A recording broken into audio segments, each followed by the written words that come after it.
Hello, European Confessions. I am back with another message. The following message that you are going to hear comes from a translation of a message that I received earlier on. The message reads like this. Hello, Brother Nashi. Please hide my identity and post for me as anonymous.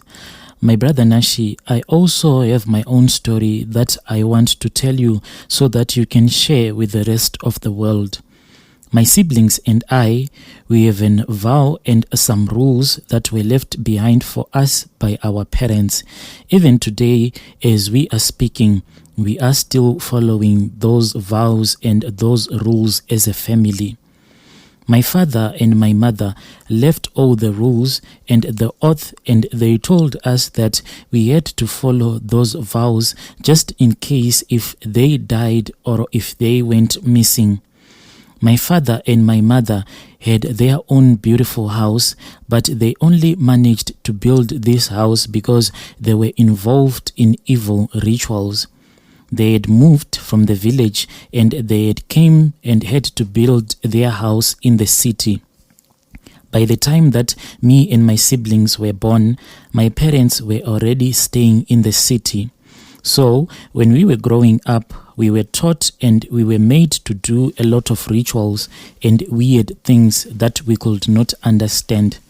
But we did them anyway because our parents said so and we had to obey our parents. So growing up in our house, there were a lot of rules, and I remember that when I was 12 years old, I had just turned 12 at that time.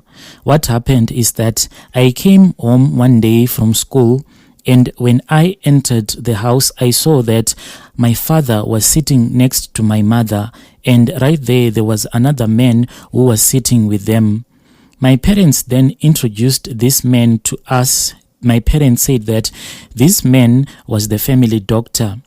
We then sat down. Then my mother told me to go and call my two siblings, my two brothers.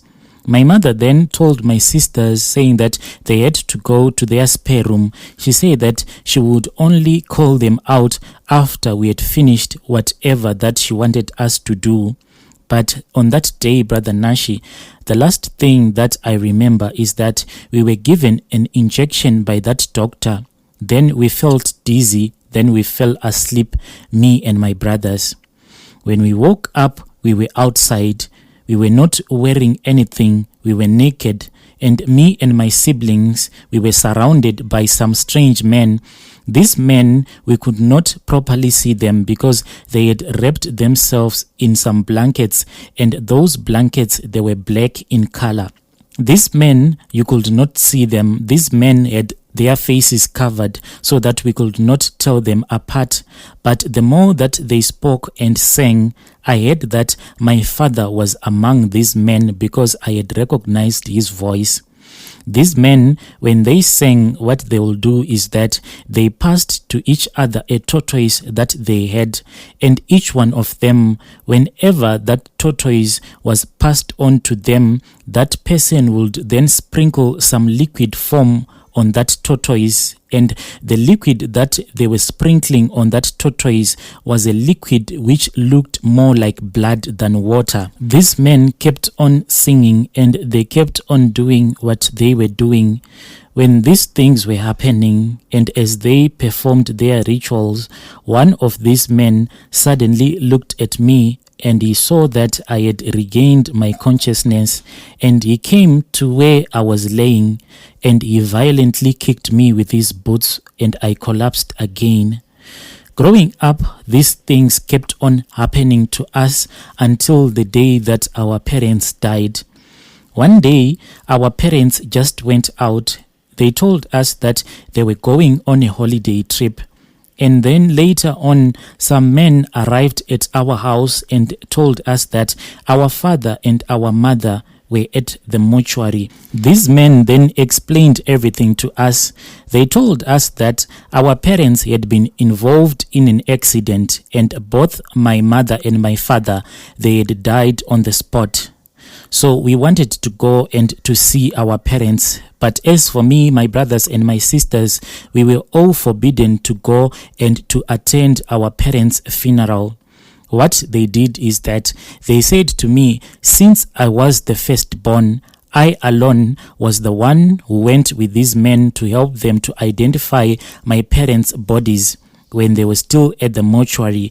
The name of that hospital is called Pare. But this we did in secret. Those men told me that I had to keep this secret for my relatives. So growing up, I never told any of my relatives that I had gone with these men to the hospital to help them identify the body of my mother and the body of my father. What happened is that when we arrived at the hospital gate, it was already late. It was night time when we got there. But before we could enter into the hospital premises, I saw that whilst we were at the hospital gate, the security guard who was on duty that night, at first he had refused us entry into the hospital premises, but those men that I was with spoke with him, and I saw that that security guard, he had been given loads and loads of money to allow us into the hospital premises. After we had gotten into the hospital premises, we walked around and we went at the back of the hospital. Then we went to the mortuary.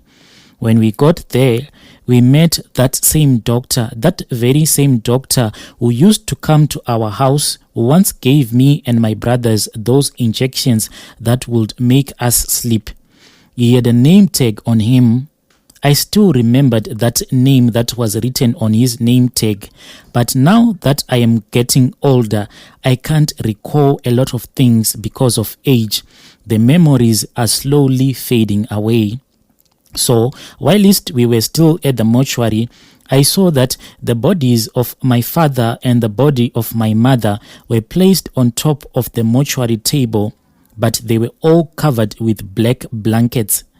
These people then surrounded my parents the same way that they used to surround me and my siblings when we were lying on the ground. And they began to pray.